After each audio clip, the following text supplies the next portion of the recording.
Listo, monos. Vamos a hablar un poco sobre la segunda ley de la termodinámica y por qué esta es importante en compañía de la primera ley. La cuestión es la siguiente. La primera ley nosotros la resumíamos simplemente en que cualquier cambio en la energía interna correspondía o bien al ingreso de calor o al ingreso de trabajo o a que le sacamos calor o le sacamos trabajo a un sistema. El problema es el siguiente. Técnicamente ingresarle o sacarle, según esta primera ley, ingresar o sacar trabajo o calor no tiene ninguna restricción y además la cantidad que usted mete puede ser idéntica a la cantidad que usted saca, tanto de calor como de trabajo, como de una mezcla de las dos. La cuestión es la siguiente. Hay procesos que de forma espontánea en la naturaleza tienen una dirección, pero no tienen la otra. Por ejemplo, lo que vimos o lo que hablamos inicialmente en el curso cuando era presencial, en el sentido de el flujo de calor va de la sustancia que está técnicamente con mayor temperatura a la sustancia que está con menor temperatura, no al revés.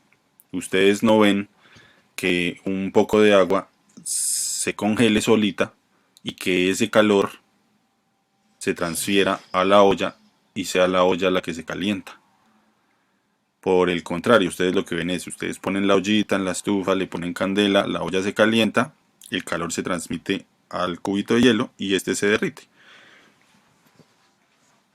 No solo eso, por ejemplo, ustedes ponen una pelota en el piso y ustedes no ven que el piso se enfríe y la pelota absorba ese calor y lo transforme en energía cinética y la pelota empiece a rebotar sola. Pero por el contrario, ustedes sí ven que la normalidad en la naturaleza es que si usted coge la pelota y la suelta, esta rebota un poco de veces hasta que se queda quieta y es porque la energía la está cediendo al medio ambiente. ¿Listo? Entonces la segunda ley nos ayuda es a entender por qué hay una dirección preferida para ciertos procesos y no la dirección contraria. ¿Listo?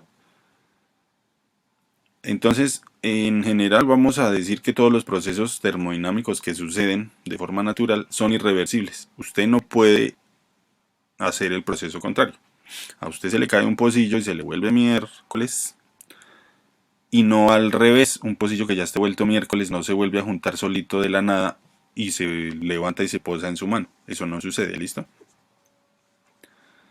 En ese sentido, entonces decimos que la segunda ley de la termodinámica, que vamos a describir ahora, nos dice en qué direcciones que van los procesos. ¿Listo? Sin embargo, en el estudio de esta termodinámica nosotros sí podemos hablar de procesos reversibles, pero son procesos ideales. No suceden en la vida real, no los podemos hacer suceder en la vida real, pero podemos estar muy cerca de eso. ¿Qué es un proceso reversible? Pues es simplemente tratar de mirar que el proceso contrario al que ustedes están acostumbrados ocurra, pero esto está muy cerca del equilibrio termodinámico. Entonces miremos acá, en este ejemplo, estas cuatro cajas que tenemos aquí en la figura 21. Las dos cajas de la izquierda muestran el comportamiento normal del ciclo. Ustedes ponen una caja, que sería su olla, ponen el cubito de hielo, de la caja, o sea de la olla, se transmite calor al cubito de hielo, la temperatura aumenta en algún momento y luego hay un cambio de fase y entonces esa vaina se derrite. ¿Cuál sería el proceso reversible? Mantener, esos son los de las cajitas de la derecha, mantener la temperatura en un estado cuasi perfectamente de equilibrio térmico. No es real, pero esa es la idea. De manera que ustedes sí tendrían, mire, un poco de agua líquida que se podría congelar pasándole o sacándole un poco de calor y transmitiéndolo a la caja, pero fíjense que aquí las temperaturas se mantienen a 0 grados. En el proceso normal, natural, fíjense que la caja está a 70 grados centígrados, esa es la olla, le transmite parte de su calor al hielo, ahora la caja queda a 40 grados y el agua también queda a 40 grados, obtenemos el equilibrio térmico acá. En este caso, fíjense que podemos ir del lado a lado. En el caso del proceso reversible a la derecha, fíjense que las temperaturas se mantienen en 0 grados y lo que se hace es un pequeño cambio infinitesimal en la temperatura de alguno de los dos para producir el proceso contrario. Bueno, ¿esto para qué nos va a servir? Vamos a mirar, porque los estudios que nosotros hacemos teóricos suponen que tenemos procesos reversibles, y vamos a apoyarnos en ese pequeño concepto. ¿Listo? Entonces fíjense, aquí en verdecito está subrayada esa parte que dice: un proceso reversible es un proceso en equilibrio. El sistema siempre está en equilibrio termodinámico. ¿Ok?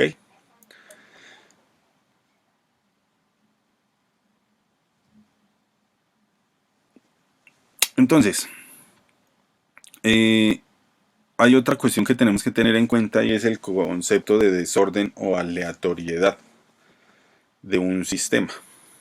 Que resulta que la dirección en la cual un proceso termodinámico ocurre está marcada generalmente en el hecho de que ustedes pasan de un estado que está más ordenado a un estado que está más desordenado. ¿Listo? Por ejemplo, cuando ustedes dejan expandir libremente un gas, supongan que ustedes tienen una caja y la caja está dividida en dos mitades, y en una de las mitades tienen ustedes un gas. Y de forma mágica ustedes desaparecen esa membrana que divide en dos el recipiente, y el gas se expande libremente. Si ustedes revisan, ese estado final en el que se expande es más desordenado. ¿Por qué? Porque hay más sitios donde una sola molécula puede estar en cualquier momento. Y eso multiplíquenlo por todas las moléculas que componen el gas, o todos los átomos que componen el gas. Es un concepto un poquito más complejo de la física estadística, pero lo que vamos a decir es: hay más espacios, posiciones disponibles para la molécula. Cuando esto es así, entonces tenemos un estado que es más desordenado. Es como cuando ustedes dicen: ah, pues sí, es que está más desordenada la ropa cuando está tirada en el piso. Cuando llegaban ustedes de la presencialidad de su universidad a la casa y la tiraban por ahí, está mucho más desordenado que cuando está colgadita del perchero o en el closet. Entonces fíjense, en el closet la ropa tiene menos espacios donde puede estar. Cuando está tirada en el piso del cuarto, pues hay un montón de espacio, de volumen, eh, en el cuarto donde la ropa puede estar tirada. Y eso es lo que nosotros definimos como desorden. Ahora la cuestión es esta: un proceso termodinámico en la naturaleza tiende a ir al estado en el cual está más desordenado. ¿Listo? Además, si nos fijamos acá en esta parte que está subrayada de morado, podemos mirar una definición interesante. La energía cinética macroscópica es energía asociada a movimientos organizados y coordinados de muchas moléculas. ¿Cierto? Pero la transferencia de calor implica cambios de energía en un movimiento molecular desordenado. Es decir, cuando ustedes le transfieren calor a un gas, pues esa vaina, las moléculas se van a mover en las tres direcciones del espacio. Eso ya lo habíamos dicho. Pueden empezar a rotar también las moléculas, eso también lo habíamos dicho, y además pueden empezar a vibrar. Y todo eso es causado al azar. Una molécula no va a ser lo mismo que la otra. Entonces, en ese sentido, nosotros hablamos de esa cuestión de desorden. ¿Listo? Y además, entonces, la parte subrayada en verde dice: ah, bueno, según esto que acabamos de decir, la conversión de energía mecánica en calor implica un aumento de la aleatoriedad o el desorden. ¿Listo? ¿Para qué nos sirve esto? Esta segunda ley fundamentó la construcción de lo que nosotros denominamos máquinas térmicas. Y eso lo habíamos hablado en la anterior sesión cuando ustedes le echaron una revisada al PDF. Lo que dijimos es: usted puede producir trabajo mecánico a partir de un poco de calor, o usted puede producir calor a partir de un poco de trabajo mecánico. En ese sentido dijimos: ah, bueno, están las máquinas de combustión interna, los carros, las motos, etcétera. o están los aires acondicionados, bien sea para calentar la atmósfera o bien sea para enfriarla cuando ustedes están allá en la costa. Entonces vamos a hacer ese estudio de las máquinas de calor. ¿Listo? Entonces vamos a hablar de forma un poco más elaborada de la máquina de calor, hablando de cuáles son los componentes de esta máquina de calor. ¿Listo? La máquina de calor o máquina térmica lo que va a hacer es coger calor de una fuente que produce calor y lo convierte en energía mecánica o trabajo. ¿Listo? Pero la cuestión es la siguiente. ¿Se puede convertir en trabajo todo el calor que se toma de la fuente? Entonces, yo les hago la pregunta. Usted pone su ollita en la estufa, usted pone el fogón a toda, y mi pregunta es, ¿toda la energía que produce la llama de ese fogón se transmite a la olla y a su vez al agua que usted está, a la huepanela que usted está hirviendo? ¿O hay desperdicio de alguna manera? Si ustedes contestaron que hay desperdicio, están en lo correcto. ¿Cómo se sabe? Usted se acerca a la estufa y usted inmediatamente siente en sus manos y en su cuerpo, en su barriga, el calor que emana del fogón. Eso quiere decir, no todo el calor está fluyendo hacia la olla y luego hacia la huepanela. Hay calor que se está disipando en la atmósfera y como usted se hizo cerca, pues usted lo está sintiendo. No solo eso, a veces sucede que usted pone un vaso cerca del fogón o alguna cosa así y ese plástico se daña, se manchan cosas, etcétera, etcétera, etcétera. De hecho, también si usted mira en la parte de encima, los escapes esos que les ponen, esas campanas, también se calientan. Entonces vamos dándonos cuenta de la imposibilidad que tenemos nosotros de convertir calor en trabajo mecánico de forma completa, pero lo vamos a hablar un poquito más elaboradamente respecto de las máquinas. ¿Listo? Entonces, ahora vamos a decir formalmente, un dispositivo que transforma calor parcialmente en trabajo o en energía mecánica es una máquina de calor o una máquina térmica. ¿Listo? Vamos a hablar de una cantidad de materia que nosotros tenemos dentro del motor y la llamamos sustancia de trabajo. Por ejemplo, a continuación lo que vamos a ver es el motor de combustión interna del carro, el motor de gasolina. ¿Cuál es la sustancia de trabajo en ese caso? La mezcla entre gasolina y el aire de la atmósfera que nosotros dejamos entrar en el pistón. ¿Listo? Hay otras definiciones que tenemos que tener claras. Una es cuál es el depósito caliente y otra cuál es el depósito frío. El depósito caliente es de donde nosotros sacamos el calor para que nuestra máquina produzca trabajo. ¿Listo? Y como ya sabemos que la cantidad de trabajo que se produce no es idéntica al calor que se coge, sino que hay un sobrante de calor, ese calor se va a lo que nosotros vamos a denominar un depósito frío. ¿Listo?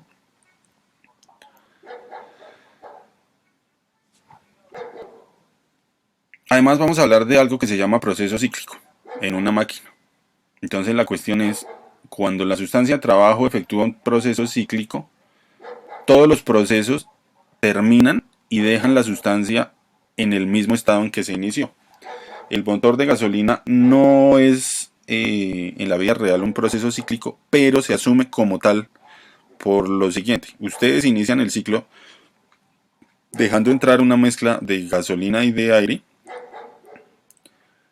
que se enciende, que produce una reacción y que luego sale un excedente en la forma de vapor de agua y gas carbónico, que es lo que sale por el exhausto de los vehículos. Pero cuando termina este ciclo, una nueva cantidad idéntica de gasolina y de aire entra en el pistón. Entonces técnicamente se puede pensar que es un proceso cíclico porque la misma cantidad de gasolina y de aire está en el pistón al final del proceso. Entonces nosotros lo vamos a tomar así. ¿Listo? Entonces, como lo venía diciendo, todas las máquinas térmicas absorben calor de una fuente que está a una temperatura alta y que se mantiene así y desecha algo de calor una vez que ha hecho su proceso. ¿Listo? Si el sistema que nosotros estamos analizando produce o pasa por un proceso cíclico, la energía interna, inicial y final debe ser la misma. Entonces eso se ve en la ecuación acá, que no está numerada, pero que estoy señalando, la única ecuación que se ve en esta paginita, donde dice, la energía interna final menos la inicial debe ser igual a cero. Y eso a su vez es igual a Q, que es el trabajo, menos W, que es Q, que es el calor, menos W, que es el trabajo. Entonces ahí lo que estamos diciendo es, ok, Q es igual al trabajo. Esto por la primera ley de la termodinámica, pero acá estamos diciendo entonces justamente el problemita de que la cantidad de trabajo que se hace no puede ser idéntica a todo el calor que se absorbe de la fuente, porque no funciona así en la vida real. ¿Listo? Volvemos y hablamos del depósito caliente y el depósito frío. El depósito caliente es de donde yo cojo el calor para que mi máquina trabaje. El depósito frío es a donde se bota el excedente de calor. Vuelvan y cojan el vehículo. El vehículo hace su proceso, toma el calor de la fuente caliente, pues que en este caso sería o correspondería al proceso que se da cuando la mezcla se quema, la mezcla de gasolina y aire. Y el excedente, ese excedente sale por el exhausto en la forma química de gas y de agua, pero además en el hecho de que esto que sale sale caliente. ¿Y a dónde sale? ¿Cuál es el depósito frío en este caso? La atmósfera. ¿Listo? Entonces acá en esta nueva página, si ustedes miran la figura 23, tenemos el diagrama de la máquina térmica. En la parte de encima vemos el depósito caliente, que está a temperatura T sub C. En la parte de abajo está el depósito frío, que está a temperatura T sub F. Lo que está en el circulito corresponde al motor de la máquina. Y entonces fíjense, sale un tubo grande que dice Q caliente, o calor del depósito caliente, entra en la máquina, una parte de eso se usa, fíjense en la flecha que sale hacia la derecha, una parte de eso se usa para producir trabajo mecánico y otra parte de ese calor total que entró va al depósito frío en la forma de Q sub F o calor del depósito frío. ¿Listo? ¿Cómo vamos a escribir esa vaina? Fíjense aquí en la ecuación 20.1. El calor total es igual al calor que se coge del depósito más el calor frío que sale al depósito frío una vez que se ha hecho el proceso o el trabajo. ¿Listo? Pero entonces, por convención, le vamos a dar signos. Vamos a decir que todo el calor que le entre a la máquina es positivo y todo el calor que salga de la máquina es negativo. Entonces fíjense cómo queda el lado derecho de la ecuación 21. Tenemos el signo menos y usamos los valores absolutos del calor. ¿Listo? Entonces fíjense, para la respuesta a la pregunta que me hicieron en la clase anterior, lo que tenemos es lo siguiente. Vamos a usar la primera ley de la termodinámica en la ecuación 22 que dice que el trabajo es igual al calor. Trabajo igual a calor. Pero este calor está dividido en dos, ¿no? Calor que sale de la fuente caliente y calor que entra a la fuente, al depósito frío. Entonces, el trabajo total es igual al calor que se le saca al depósito caliente y que entra a la máquina, menos el calor que sale de la máquina.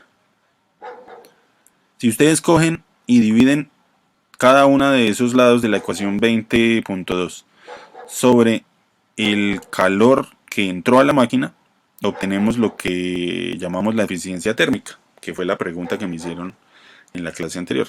¿Qué es la eficiencia entonces? Cojo el trabajo en la ecuación 23 y lo divido en el calor que le meto yo a la máquina.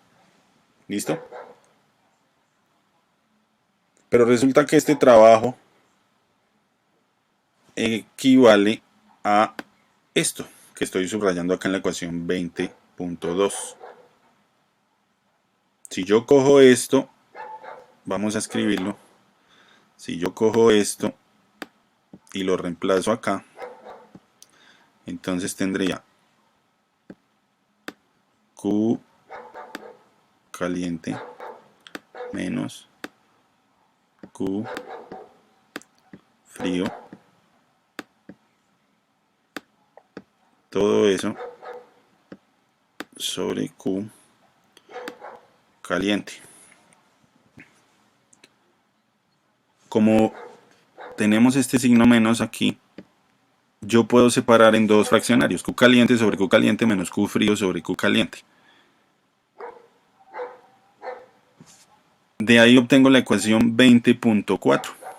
¿Qué es lo que dice? Pues este sobre este vale 1 y me queda más Q sub F sobre Q sub C. Entonces esa es la ecuación de la eficiencia. La eficiencia máxima e ideal sería 1, ¿sí o no? O el 100%. Pero como volvemos y decimos, lo que le entra a la máquina en calor no se transforma totalmente en trabajo, sale algo de calor. Por lo tanto, este fraccionario en la parte derecha de la ecuación 24 no va a ser nunca 1. ¿Listo? De hecho, va a ser una cifra menor que 1 y entonces la eficiencia siempre va a ser menor que 1.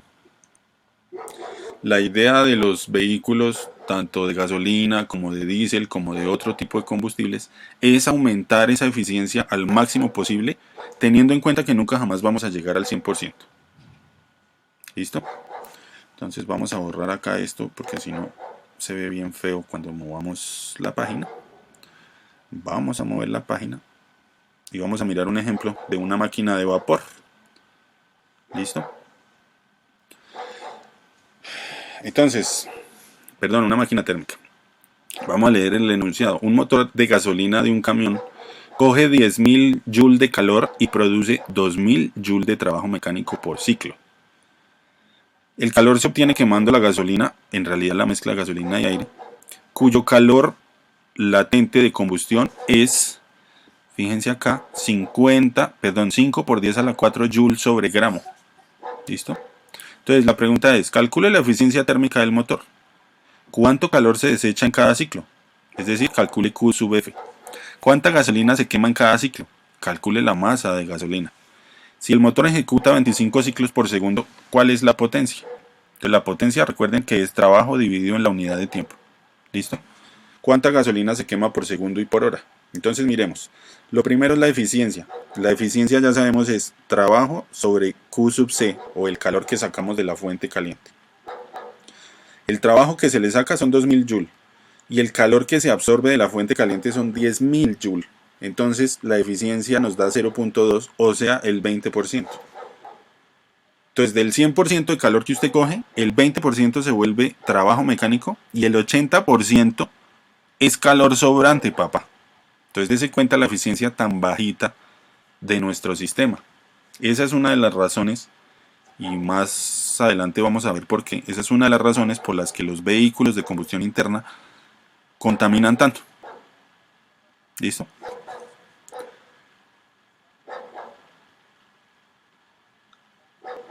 Entonces, para el punto B, que dice cuánto calor se desecha en cada ciclo, ¿qué vamos a hacer? Pues vamos a usar la conservación de la energía o la primera ley de la termodinámica. La ecuación 22, como dice acá, dice trabajo W es igual a Q sub C más Q sub F, ¿cierto? Entonces Q sub F, que es el calor que sale una vez que el trabajo se ha hecho, debe ser igual al trabajo menos el calor que se le toma a la fuente caliente para que entre en la máquina. En últimas, 2.000 joules menos 10.000 joules, ¿eso da cuánto? Menos 8.000 joules. Es decir, 8.000 joules de calor salen del motor en cada ciclo, sin que se puedan usar para convertir esa vaina en energía mecánica. Entonces, si ustedes lo miran, pues es un desperdicio. Ahora, el punto C es ¿cuánta gasolina se quema en cada ciclo? Entonces, ¿qué vamos a usar? Acuérdense que tenemos el calor latente de combustión de esa mezcla. Tenemos el calor que se toma de la fuente caliente y nos piden es la masa. Entonces, cojamos esta ecuación y despejamos la masa.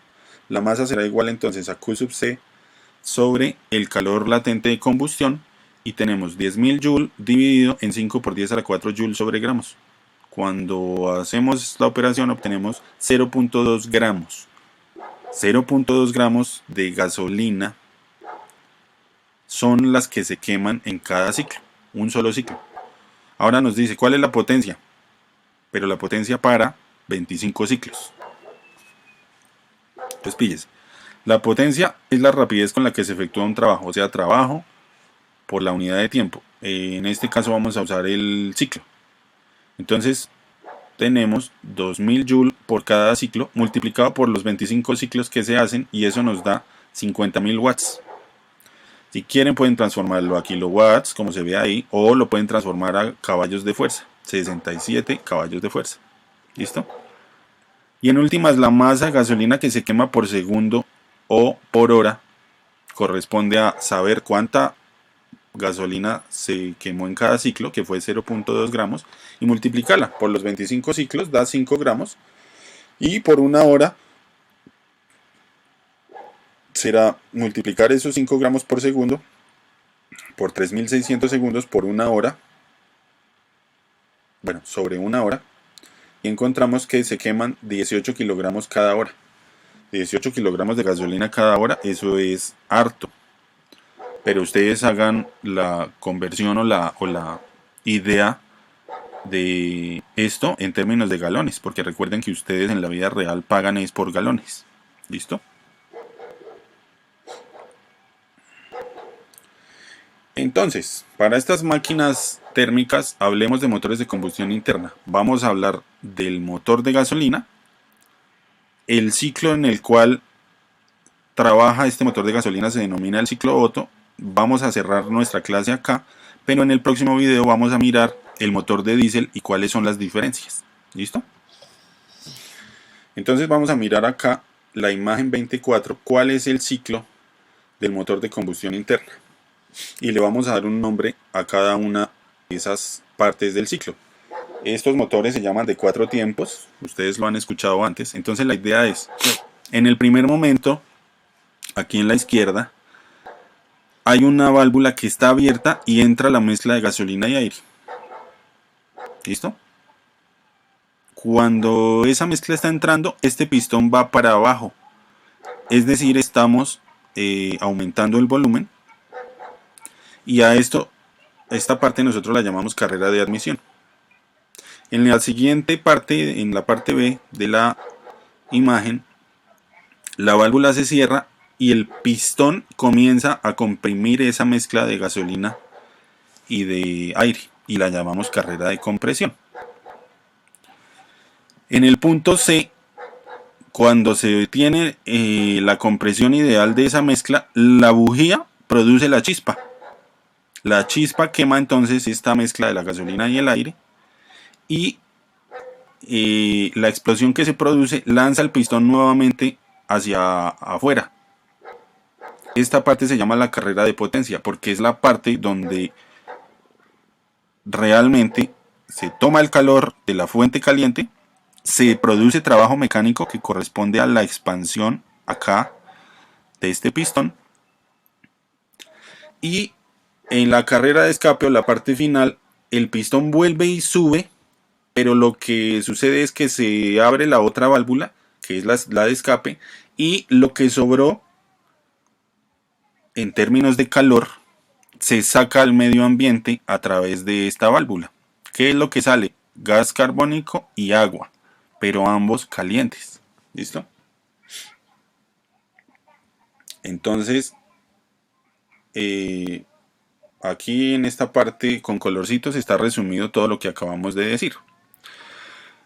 Lo primero es que una mezcla de aire y gasolina fluye al interior del cilindro por una válvula de admisión abierta mientras el pistón desciende, y eso es lo que dijimos que era la carrera de admisión, ¿cierto? La cuestión es, el volumen va de un volumen inicial V a un volumen final R por B, como se puede ver aquí donde estoy subrayando con color azulito. Ese R es un número y se llama razón de compresión. Ya vamos a mirar qué es esa razón de compresión. ¿Listo? Luego entonces la válvula de admisión se cierra, la mezcla se comprime de forma aproximadamente adiabática. Recuerden que estamos diciendo aproximadamente adiabático, quiere decir que no fluye calor a las paredes de los pistones, pero eso es mentira. Luego la bujía enciende la mezcla del gas caliente, este se expande también de forma aproximadamente adiabática y vuelve nuevamente al volumen R por B, que es el volumen máximo que tenemos, empujando el pistón y efectuando trabajo. Y luego se abre la válvula de escape y sale todo. Entonces miremos cuál es el ciclo Otto para este motor de gasolina. El ciclo Otto se grafica en un diagrama de P por B que vamos a ver aquí en la figura 20.5 en la parte izquierda de la página. ¿De qué estamos hablando? Estamos hablando de lo siguiente. Nosotros iniciamos en el punto A y si ustedes se fijan estamos en el volumen RV, que es el volumen máximo. En ese punto A ya está ingresada la mezcla de gasolina y aire y a la misma temperatura nosotros comprimimos o disminuimos el volumen hasta el punto B. Si ustedes notan, al disminuir el volumen, pues tiene que aumentar la presión, ¿sí o no?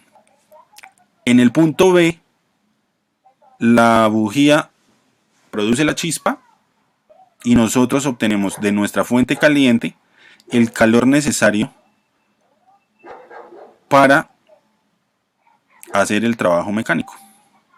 Fíjense entonces cómo de B a C entra el calor de nuestra fuente caliente, aumenta la presión y además aumentó la temperatura, porque fíjense que ya no estamos en esta isoterma, sino en esta isoterma. Y de C a D, ¿qué es lo que está sucediendo? Ahí es donde viene la parte del trabajo mecánico, fíjense. De C a D nosotros aumentamos el volumen nuevamente hasta RB, pero eso lo produce la explosión. Y luego de D a A lo que sucede es que el calor restante sale. Por eso está aquí con la flechita azul. ¿Listo?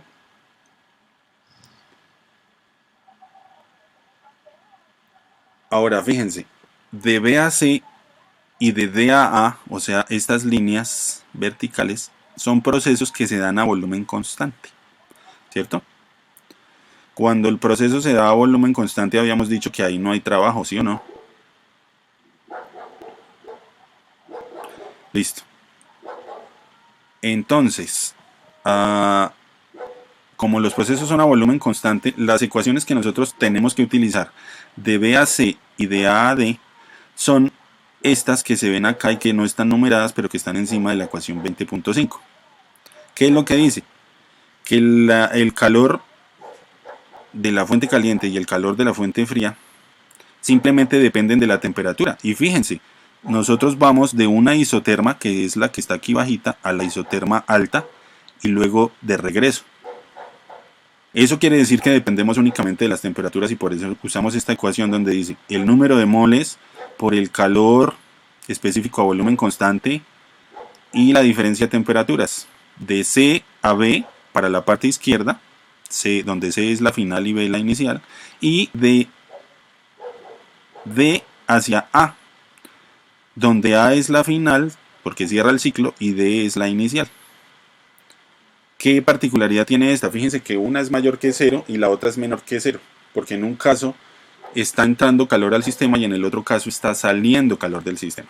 ¿Listo?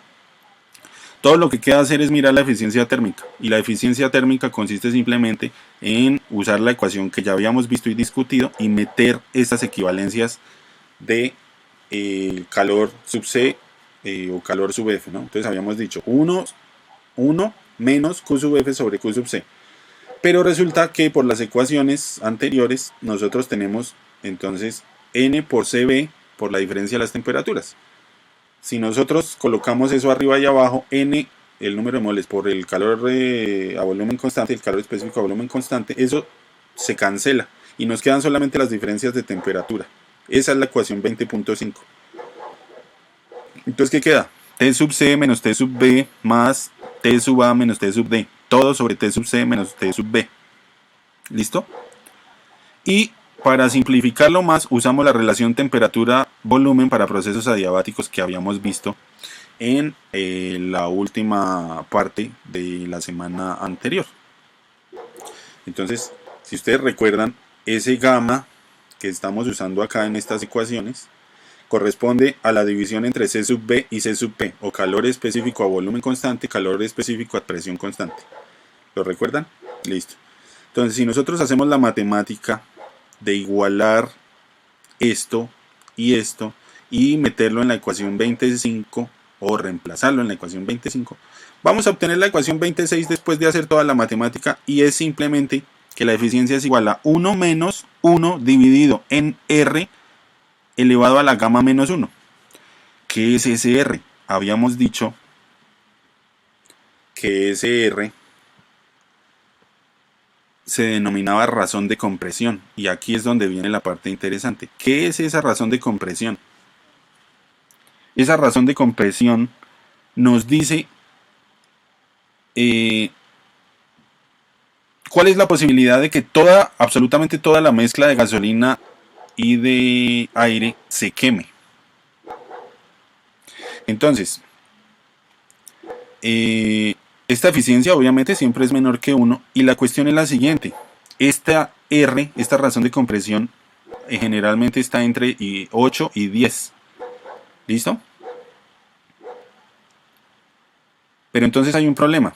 Aquí ya en las partes subrayadas les voy a leer y voy a tratar de explicarles de la forma más sencilla posible. La eficiencia se puede aumentar aumentando R, o la razón de compresión. Pero cuando esto sucede, aumenta la temperatura final de la compresión adiabática de la mezcla. ¿Listo? Pero ojo, si esa temperatura aumenta mucho, la mezcla explota. Y nosotros no queremos que explote. Nosotros queremos que se queme de forma controlada y uniforme. Entonces resulta que el octanaje de la gasolina es una medida de qué tan buena es esa gasolina para quemarse de forma uniforme y no para quemarse en una explosión. ¿Listo? Entonces la cuestión es, R para la gasolina premium, que es la que ustedes nunca pagan, es más o menos 10. Mientras que para la gasolina Pelle, que pagamos absolutamente todos, R es aproximadamente 8. ¿Eso qué quiere decir? Que hay una parte de la gasolina y el aire que se quema de forma uniforme y otra parte que va a tender a explotar. Pero resulta que cuando esa vaina explota o produce el gas carbónico y el agua, que en últimas pues el agua no tiene problema, pero el gas carbónico es la que contamina el aire. ¿Listo? Entonces,